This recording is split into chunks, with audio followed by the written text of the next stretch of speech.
Bonjour, nous vous avons parlé de remboursement du médicament et en premier lieu du dossier médico-technique par son plan et son contenu. Ce plan et ce contenu sont clairs, sont assez simples à comprendre et représentent la règle. Mais la règle, si elle est la loi, n'est que la loi. Et pour qu'elle soit bien comprise, il faut aussi comprendre l'esprit de la loi. C'est ce que va faire le professeur Gilles Bouvenot, membre de l'Académie nationale de médecine et surtout qui a été pendant 11 ans président de la commission de la transparence.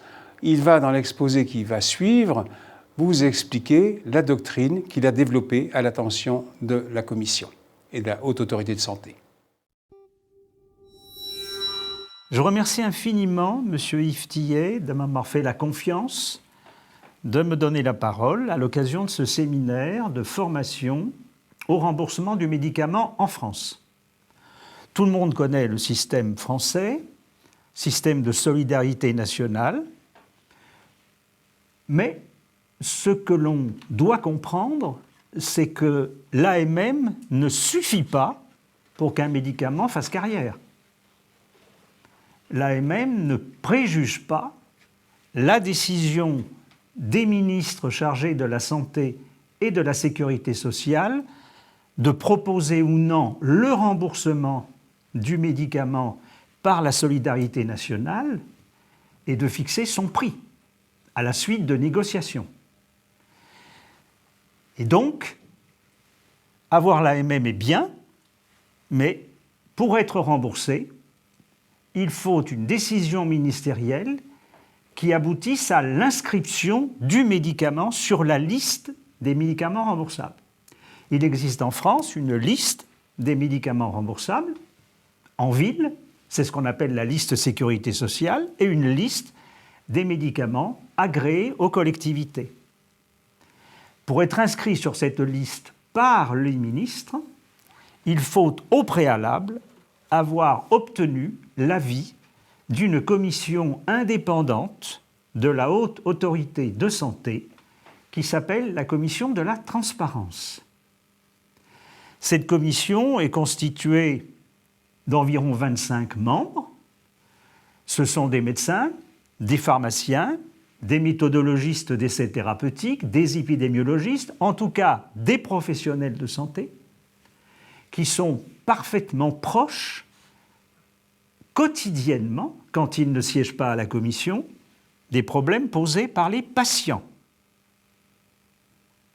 Il existe même un représentant des associations de patients au sein de cette commission. Qu'est-ce qu'on demande à cette commission? Autrement dit, quelles sont ses missions? Les deux principales, on parlera une autre fois du bon usage, mais parlons des deux principales qui nous concernent aujourd'hui. On lui demande: est-il souhaitable de proposer la prise en charge du médicament par la solidarité nationale? Et la deuxième question, si oui, si vous êtes favorable à cette prise en charge, c'est-à-dire à ce remboursement par l'assurance maladie obligatoire, alors considérez-vous que ce nouveau médicament constitue ou non un progrès thérapeutique par rapport à ce qui existe déjà? Et on voit bien qu'on va avoir besoin, jusqu'à présent, on a eu besoin, mais on a toujours besoin de deux critères. Le premier critère, c'est est-ce qu'il est souhaitable de rembourser le médicament? C'est le service médical rendu. On continue à l'appeler service médical rendu ou SMR, mais en réalité, on devrait plutôt l'appeler service médical attendu.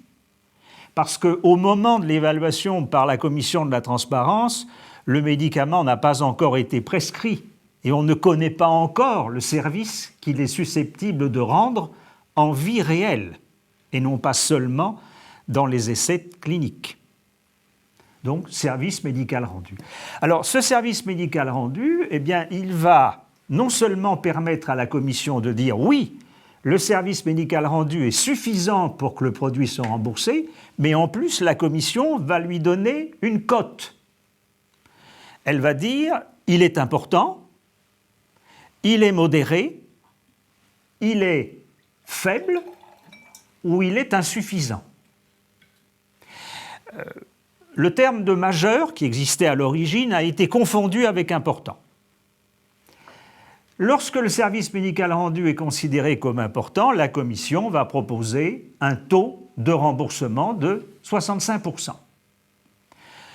Quand il est modéré, elle va proposer un taux de 30%, c'est la règle, et quand il est faible, c'est 15%.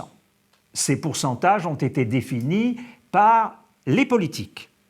Et puis, lorsque la Commission considère que le produit ne vaut pas la peine d'être remboursé par la solidarité nationale, ce qui ne veut pas dire qu'il n'a pas d'intérêt.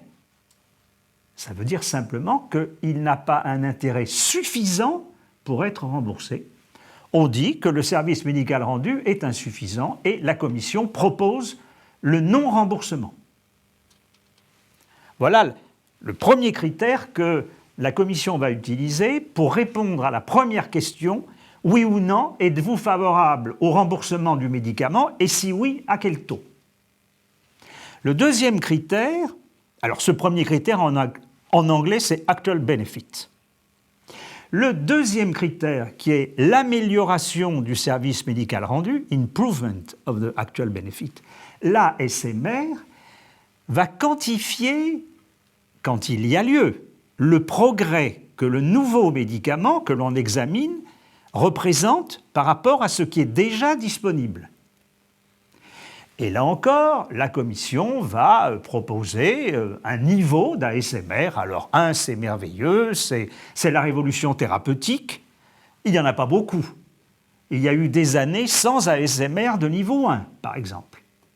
Et puis il y a le niveau 2, qui est l'amélioration importante, le niveau 3, qui est l'amélioration modérée, le niveau 4, qui est l'amélioration minime, et enfin le niveau 5, qui est pas d'amélioration du service médical rendu. Le journal officiel parle de ASMR inexistante, mais peu importe, on dit qu'il n'y a pas d'ASMR et on appelle ça l'ASMR de niveau 5. À quoi ça sert? Eh bien, les pouvoirs publics compétents dans le domaine, et c'est le Comité économique des produits de santé essentiellement, en fonction du niveau d'ASMR, vont négocier le prix avec l'industrie pharmaceutique exploitante. Et là, on va distinguer 3 cas.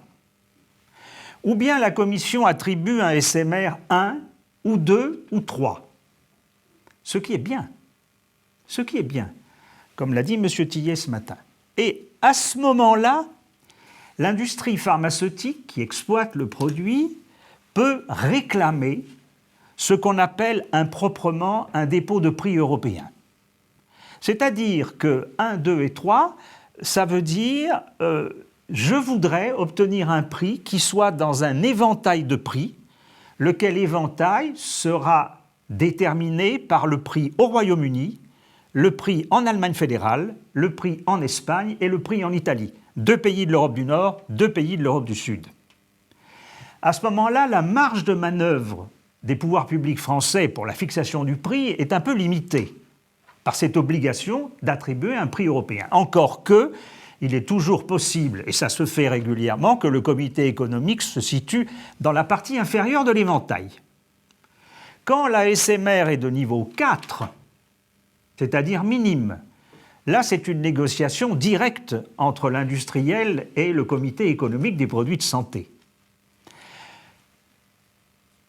Quoi qu'il en soit, 1, 2, 3, 4, l'industriel peut espérer un prix supérieur ou légèrement supérieur aux produits de comparaison contre lesquels le nouveau médicament s'est manifesté comme meilleur.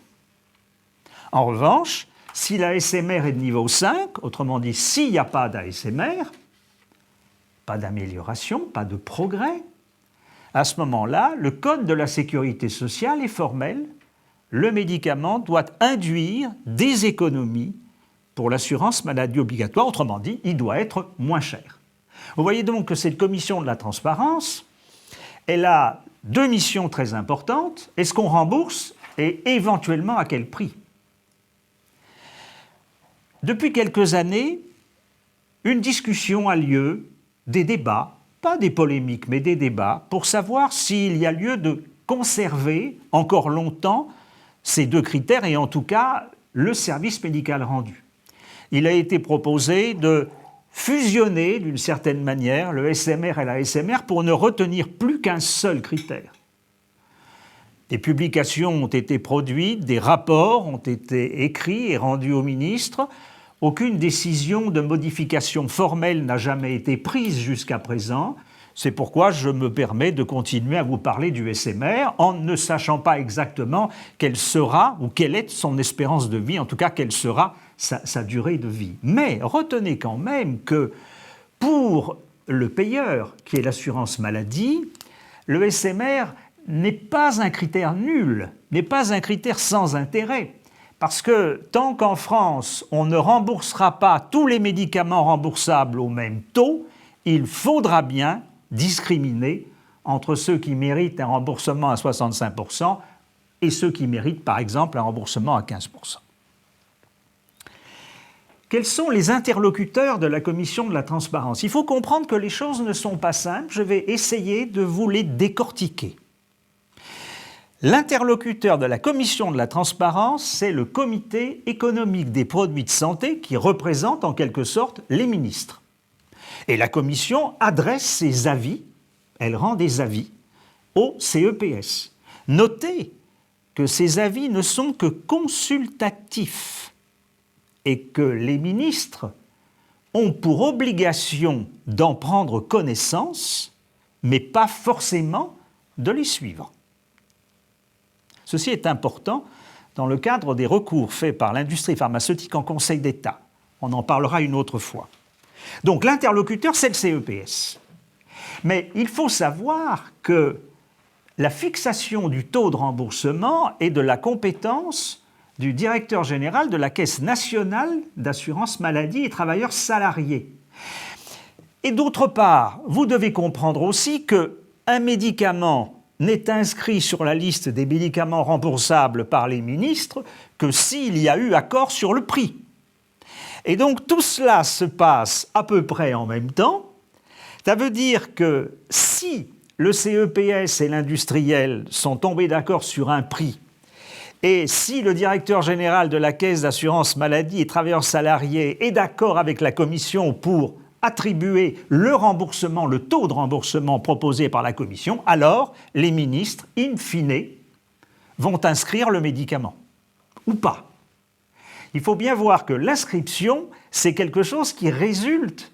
L'inscription au remboursement ne peut être prononcée qu'après que le prix aura été accepté.